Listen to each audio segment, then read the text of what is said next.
following winter, after having visited my friends and relations, I went to live at the home of Mrs. Williams, where I spent my time very agreeably till the 1st of April, 1776. I then worked for Captain Jacob Bogardus for about 6 weeks. Afterwards, I went to live in Litchfield with Noah Garnsey and Amos Moores, alternating each week until July.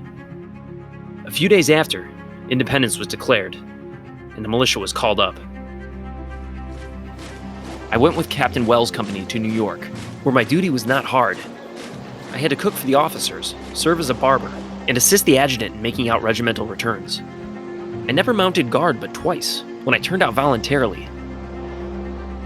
We began to hear that the British Army was fast assembling and pitching their tents on Staten Island. A rigid and strict discipline was observed through the Army, and militia troops were flocking in from all parts of the country to quench the ardor of the British Army, and in some measure keep them at bay. Sometime in August, the British landed a large body of troops on Long Island. We could see boats passing and repassing from Staten to Long Island, loaded with men.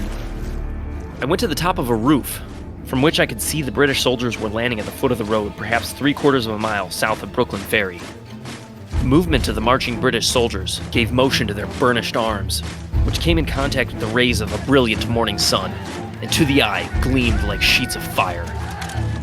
They had a bloody battle with the Americans, and a great many were killed on both sides. At the Narrows, where Lord Stirling commanded, there was a heavy cannonading kept up, and occasionally the firing of small arms, and from the sound appeared to be moving slowly towards Brooklyn. This continued for hours. We soon learned that General Stirling and over 1,000 soldiers were taken prisoner, and that our troops were routed in every direction. It is impossible for me to describe the confusion and horror of the scene that ensued. The artillery flying with the chains over the horses' backs, our men running in almost every direction, and run which way they would. They were almost sure to meet the British or the Hessians. And the enemy huzzaing when they took prisoners made it truly a day of distress to the Americans. But shortly after, a most wonderful thunderstorm took place. The thunder and lightning were dreadful. The clouds ran so low that they seemed to break over the houses and the water in the rivers. The darkness was so great that the two armies could not see each other. General Washington, finding our retreat was likely to be cut off, ordered a retreat in the night.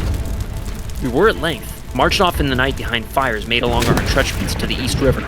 Here, boats were ready to receive us. Through the whole of the stormy night, they were crossing as fast as possible. The army was brought safely off, unperceived by the enemy. We landed in New York a little before the break of day.